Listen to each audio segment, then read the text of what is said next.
Hi, my name is Megan, this is Evelyn. And I'm Joseph. We are a young family from Lincoln in England. Joseph and I are married and this is our 2.5-year-old daughter. Evelyn's name means desired child, and we have such an exciting story to tell you about her life and how important it is and how valuable she is to us. In 2019, when I was 25, I tested positive for pregnancy and it was Evelyn that I was pregnant with, and I remember in that moment when I saw the plus sign, I was so excited, I was a little surprised, and I was looking forward to the journey ahead, and I told Joseph and he was so happy.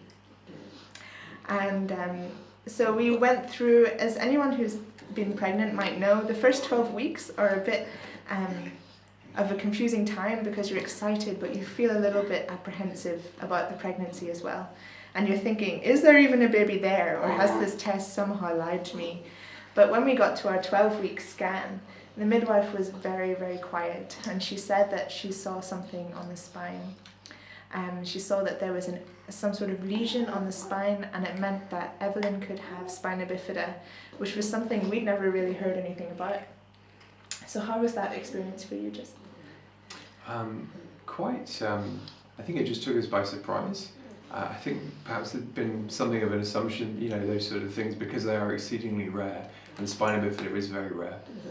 You just assume that it won't happen to you, so it's not really something you make plans for. And as it happens, I think in a strange way we were blessed because the midwife who was doing the scan was particularly observant, and she said under normal circumstances the spina bifida wouldn't be detected until quite later on in the pregnancy, about 20 weeks. So in a sense it was a good thing that we had more time to sort of think and kind of be reconciled to what happened, even if it was kind of a bit of a shock at first. Yeah. So we were taken immediately into a quiet room. We saw a lot of quiet rooms throughout the story where a midwife talked to us about what spina bifida was, and then we were given... Would you like to take it? I'll take it. This is not a seamless segue, but that's okay, isn't it?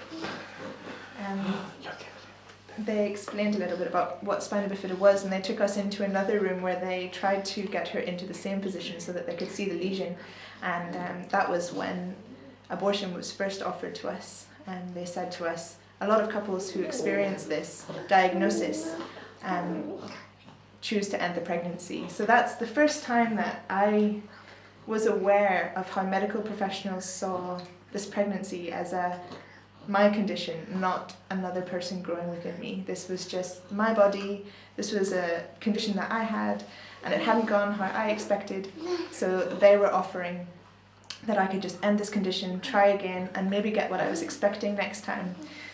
And for me, I've always been pro-life. I was raised as Christian. I have a real awareness of the value of life, and this was the first time that it really hit home for me how easily this could be introduced, and if I didn't have those strong beliefs, how convincing it might even be. They just were, before they even knew what the condition was, they were already saying things like, this could be a really severe possibility, a really disabled child, wouldn't have any quality of life, do you want to end this? But we knew from the beginning, this was a person who was already a part of our family, and we wanted to know more about her. So even on that day, when she was diagnosed with spina bifida in my womb, I was thinking, I know more about my child. I'm so excited to know more about her. How did you react emotionally to that diagnosis? Yeah, I think we started to see a pattern emerge there, where I think just trying to be as real and honest as possible, they would present to us the worst case scenario. And I think they were doing that out of a good place, but I think the effect over a long period of time was quite a negative one. Just because they were emphasising this could be something that's really minor, but it could also be really severe. But there wasn't, just from a medical perspective, a lot of hope injected to that sort of perspective. Mm-hmm. So that was something we had to go away and sort of try and understand, how can we best see this in a way that isn't going to be giving into fear and anxiety? Yeah. How can we see this with a perspective of hope? Yeah. So we had a lot of medical appointments then, as you can imagine. We had many scans, and officially she was diagnosed with spina bifida at her 20-week scan in Nottingham, one of the hospitals in Nottingham, and the doctor who scanned us was maybe the least personable one that we had. He was very used to this kind of situation. And it was just after we'd found out that Evelyn was a girl. We were so excited to think about our baby girl, but he said the fetus is a female, and he said, oh, look at that skull. And he was scanning the skull and telling us all the problems, because spinabifida, it would be worth explaining what that is. It means that the spinal cord doesn't develop properly in the first 4 weeks of pregnancy, so that the spinal cord is exposed to the amniotic fluid, which then damages a certain amount of nerves throughout the pregnancy. So it means that depending on where the lesion is on the spine, it means that the mobility can be affected, bladder can be affected, and sometimes higher up above the waist as well. So he said that she's got a myelomyelingocele, I think I said that right, and it was from L3 to L6, and that meant that she'd be affected pretty much from the hips down. So this also affects the brain because of the way the spinal fluid works in the central nervous system with the brain. It meant that she could have very significant learning difficulties too. So they gave us the worst case scenario. They went from head right down to the toe, and they said she might not be able to breathe, she might not be able to communicate, she might not be able to move at all, she might not be able to sit up by herself, she won't be able to use the bathroom by herself. And at this point we'd heard about fetal surgery, and through all of my morning sickness I was researching fetal surgery and what that meant, and if I would be a suitable candidate for that. And I knew that I met all of the criteria, and I'd already prayed about it a lot, talked to our parents, our pastors about that, and we'd pretty much decided we wanted to go down that route. So they were trying to talk us out of it, the fetal surgery, because it's so new. At this point in 2019, it wasn't even on the NHS. It was a research charity that funded it. It was carried out in London and Belgium and some hospitals in America. Groundbreaking surgery where they go into the womb, they correct the lesion on the spine of the baby at 25 weeks, close the baby up, and then they allow the pregnancy to continue until 9 months, when they bring the baby out by cesarean. This surgery can reduce the impacts, especially on the brain and on the bladder, of spina bifida, which is a really exciting possibility. So we wanted to give her every chance that we could. So we took all of the risks into account, and we decided to go ahead with that. So it was the night when they told us everything that could go wrong that we decided Evelyn's name, desired child, because we wanted to speak over her that she was wanted, even in a society that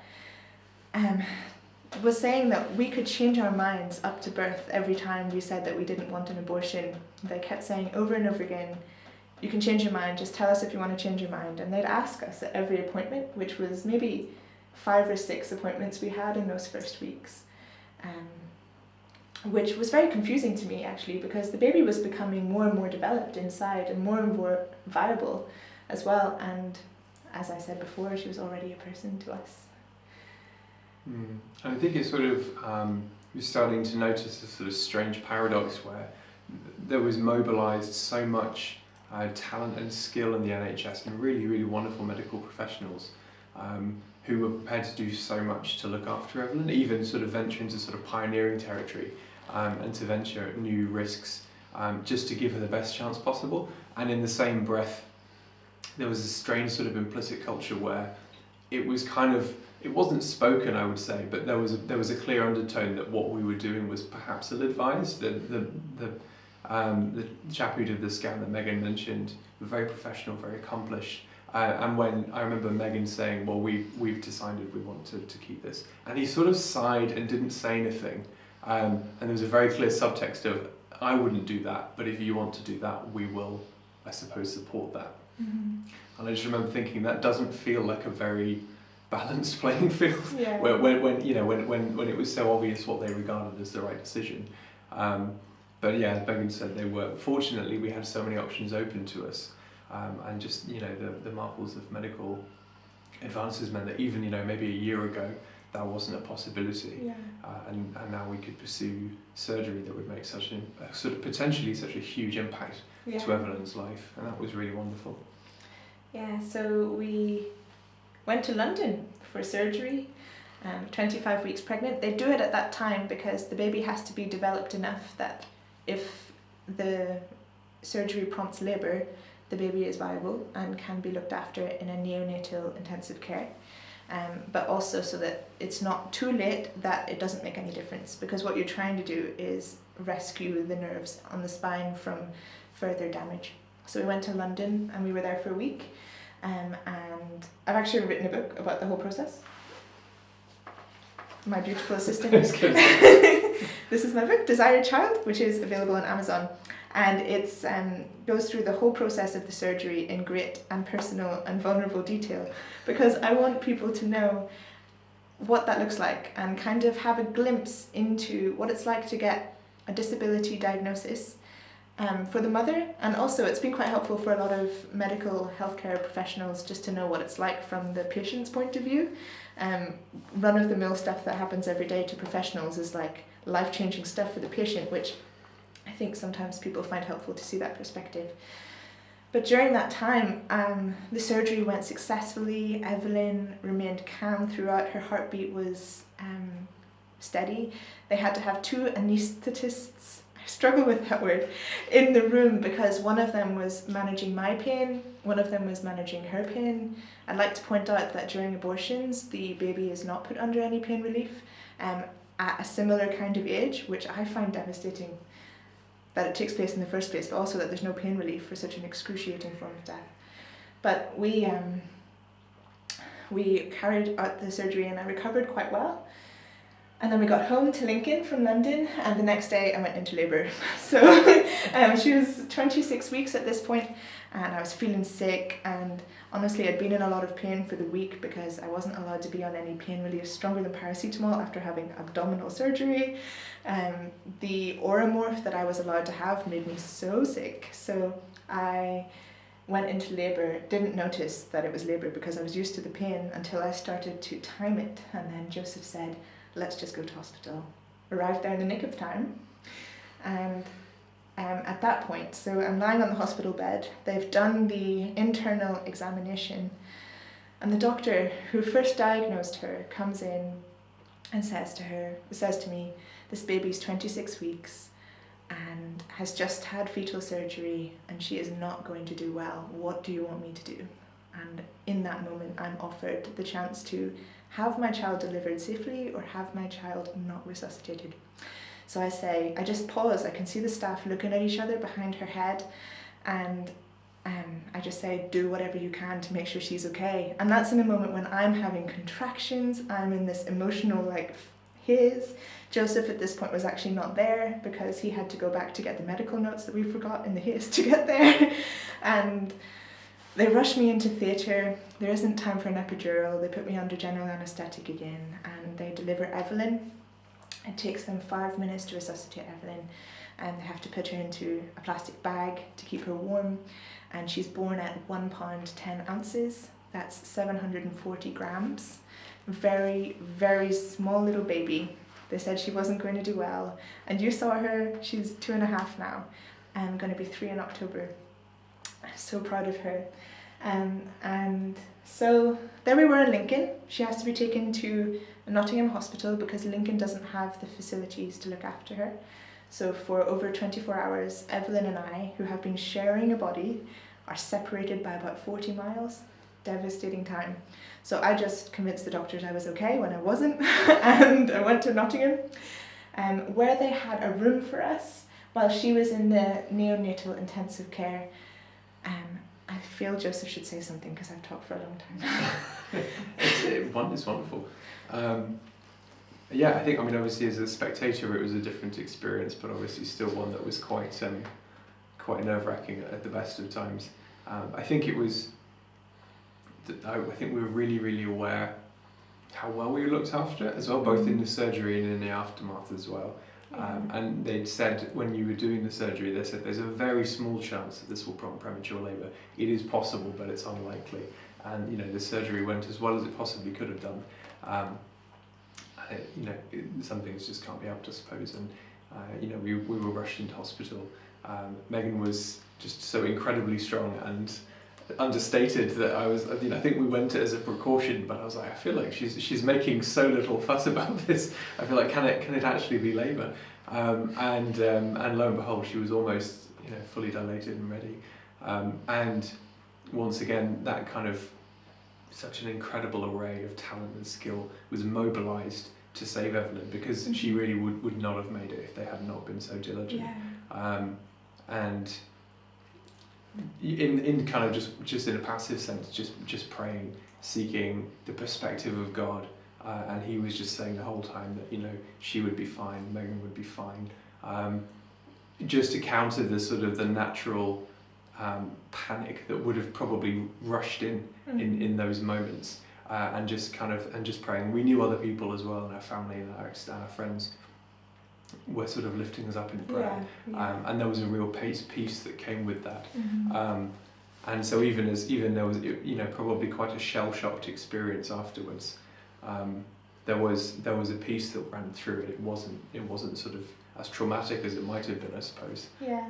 But they came through just after midnight and said, she's been born.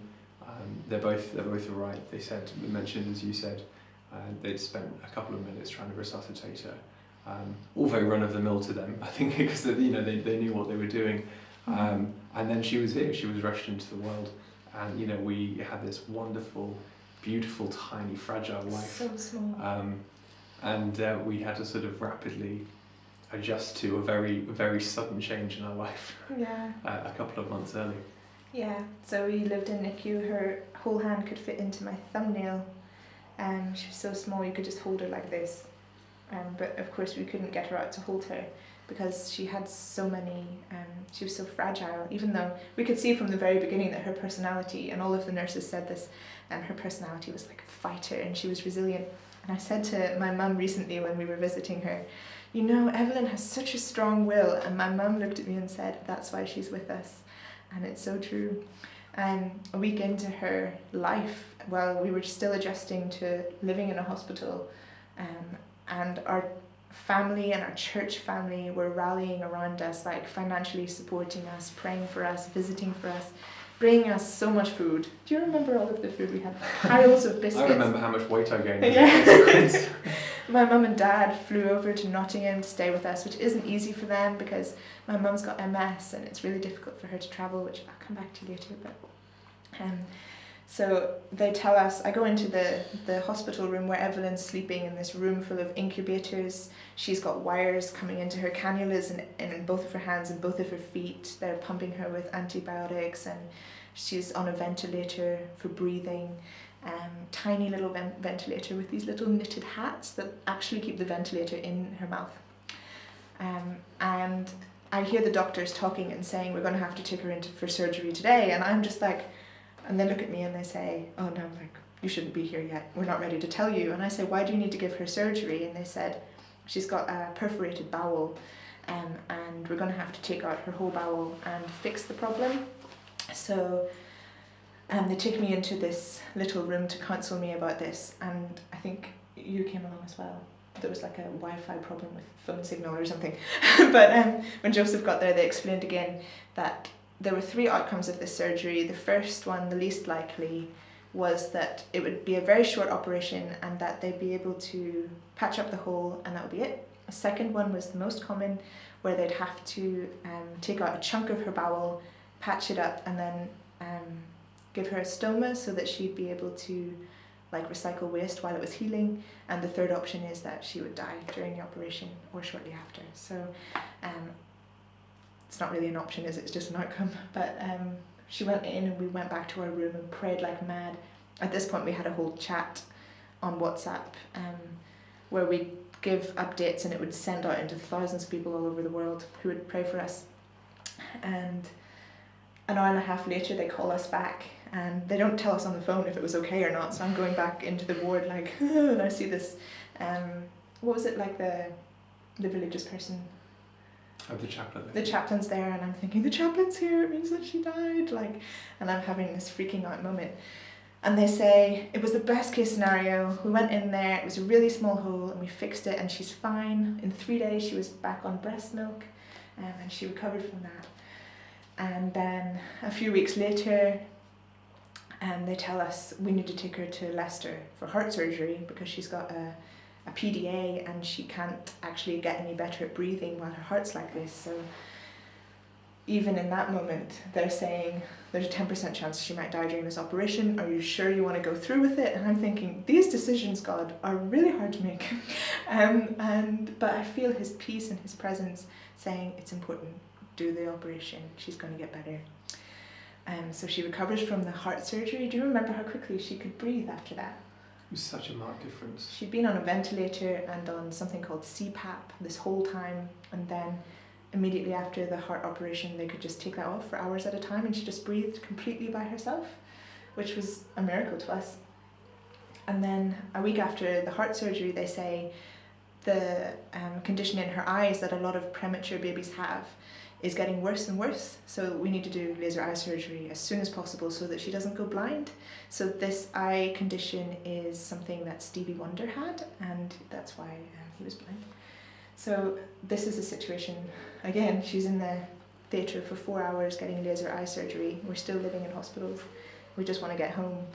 And I'm thinking back to when I was thinking the first time I meet Evelyn, I'm going to hold her in my arms. It was 10 days after she was born when I first held her even, and that was with a lot of tubes. So eventually we got out of the hospital. I don't know if I'm missing anything in that process that you'd like to add. Yeah, I suppose you can sort of tell it as you have perfectly with the sort of the medical events, and that was a very very stop and start, very sort of peaks and troughs. A lot of unexpected changes that we had and decisions that had to be made really, really quickly. And I think, apart from the fact that we were so well looked after, that people we knew and people we didn't know so well, as we shared this struggle, really rallied around us and made sure that we had everything we needed and moved heaven and earth to sort of come and be with us in some cases. And I think what was probably, for me, the standout from that whole season was just the way in which kind of faith became something to live out in principle as well as theory. And I have always hated hospitals. And so, the prospect of having a child very suddenly with a disability and then being forced to live in a hospital for 3 months would have been mortifying, I think, beforehand. And I think just because we went in and we were seeking God's perspective, we were praying and asking for strength, he really showed up. His presence and his peace was there in a way that I personally could not have anticipated. And you hear stories about people who go through trials of some kind, and they testify to God being really present, and that really was our experience. I think it wasn't just it wasn't an ideal or a theory. It was something which we really felt the peace and the presence and the love of God in that time. And it was still challenging for obvious reasons, but it shifted the whole foundation and gave us a hope and a perspective, because we knew Evelyn was going to live. We knew that God had a beautiful purpose for her life. And so in the midst of those difficulties, there was profound hope. There was even moments of real joy and tenderness. And that is something I think we're both profoundly grateful for, because it would have been a very different story and a very different process if we hadn't had God's perspective on it.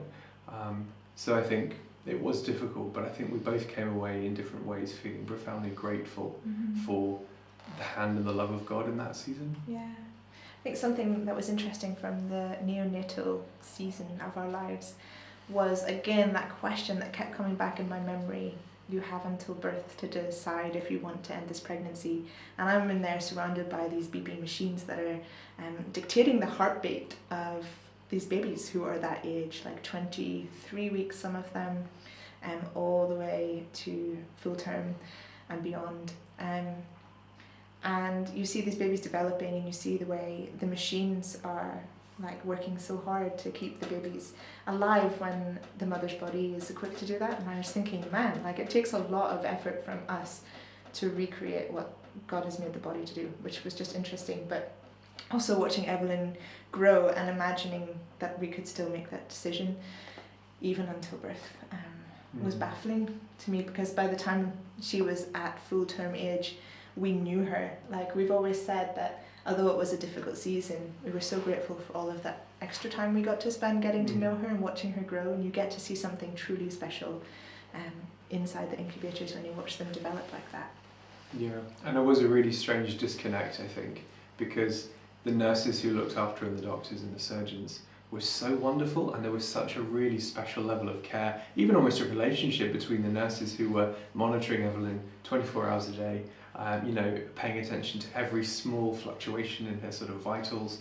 And it was really strange. I mean, it was really beautiful to see how well they looked after her and how carefully, but also really strange to know that essentially just with, on a whim, all that could be taken away, that she could just be removed as easily as anything else, as though she were not this incredibly precious life.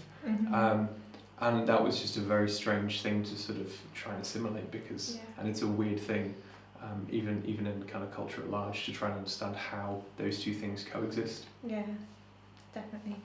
So she was in for 99 days, and by the time she was ready to go, she was feeding from a bottle, and she was still on oxygen support, just a little tiny bit, the smallest trickle, when we went into lockdown.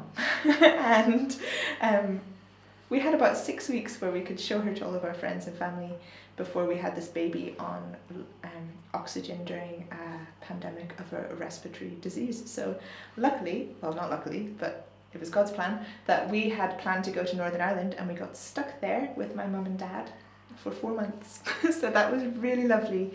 We got all of that time that we'd spent in hospital back as a family. Evelyn was completely fine, didn't need any extra support or medical attention, and she thrived, and she started to smile and laugh. And now we're at a point where she's 2.5 and she's learning to talk. Healthcare professionals are saying that she's on a level where she's speaking like a 3 to 4 year old, or even above that. Her body still needs a little bit of extra support, and we're working on physio for her as well. She's not yet standing up, but she's got movement in her legs, and she's crawling everywhere, and she will walk, especially with support, and even run. So we're so glad that we took the path that we did. And I'd love to actually read out a prayer that her grandma prayed over her initially when we were first diagnosed, and it says, "Life in its fullness, that is full health, vitality and energy. I declare exceptional intelligence over you, little one, that you would be known for your sparkle, joy and bright disposition and colourful thinking, that you would think outside of the box in ways that would amaze those around you, seeing answers and solutions where none can be found. I see and declare energy. You will be full of life and overflowing with it. I see a fast talker with much to say, bursting with words, thoughts, insights, and you will need to learn how to slow down, because not everyone can keep up with you, how fast you process, how fast you move. From life's first cry to final breath, Jesus commands my destiny." And that's what we did every time since the diagnosis. We spoke his word over her. And we're seeing the fruit of that. That describes Evelyn perfectly already. It really is a very faithful description of Evelyn as she is now.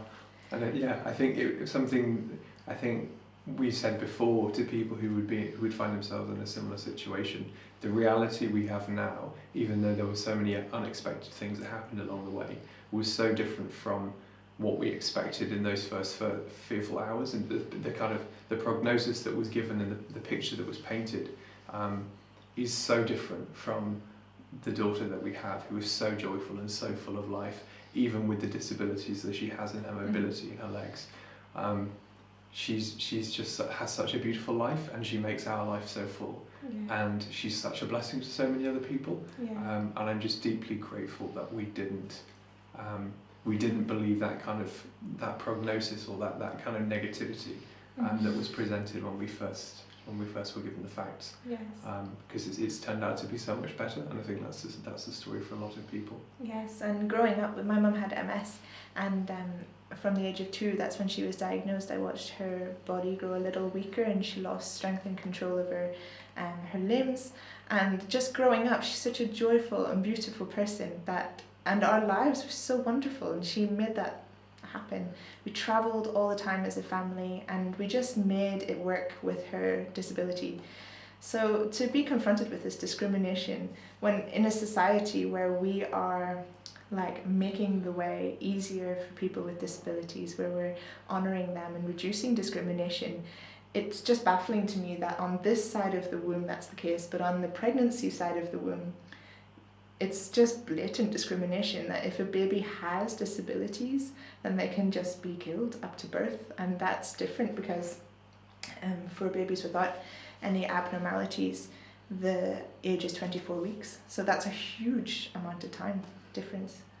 So if you have anyone and you're watching and you have anybody who's been diagnosed with spina bifida with the baby that they're carrying, I'd love to recommend that there are a bunch of pro-life charities on March for Life's website, but also just to affirm them that often medical professionals do give the worst case scenario, and there's actually loads, like tons of blogs available from mums who have babies with spina bifida who talk about how we were told this but this is the case, or we were told this but it wasn't as scary as you think. And I'm a huge believer that God gives you grace for the season that you're in. So if you're a Christian, then I would take that on board, and if you're not a Christian, then I would just say that there are so many people who can support you and work with you. Reach out to the people around you, ask for the help that you need. What we've found is that Evelyn brings so much joy because she's special and because she's different. So don't believe the lie that your child is going to be excluded from society because of a disability. It's just not the case. And also, I've grown so much stronger as a mum who has a child with a disability. I've had more opportunities than before. I have more time than before. And even though it can be really, really hard, I think it's the hard seasons in life that actually form us and make us stronger. So I would just say that this is an opportunity to flourish and to thrive and not to back away in fear to them. So when people are often talking online about abortion, it seems like it's very objective and it's very debate focused, argument focused, but for me it hit home when it was my real life. And when you're in a situation where you go to every hospital appointment and people are asking if you want to terminate the pregnancy, then suddenly it hits home. This is a person that we're talking about, and every single time we're talking about these statistics, we're talking about people. The reaction of the medical professionals, especially when we were facing the diagnosis, I can see why so many women choose to end their pregnancies, and I think it's 81% of babies with spina bifida end up aborted, and I think that's because society sees this as like, I'm expecting to get pregnant and I'm expecting this specific outcome, and if this isn't it, then it's okay for me to just end it and try again. But for us, that wasn't the case. She was a person already, so I think it would hugely affect how we would have faced that. Yeah, I think the reality is, I think for so many people, is so different from the uncertainty you experience at the prognosis that that can paint a very bleak picture. And even with the surgeries, even with the difficulties, and with Evelyn's disability, having her here, being a father, is such a beautiful experience. I'm so grateful every day that we have Evelyn in our lives. And that's something we would never have had if we believe the worst. As you can see, she's absolutely delightful.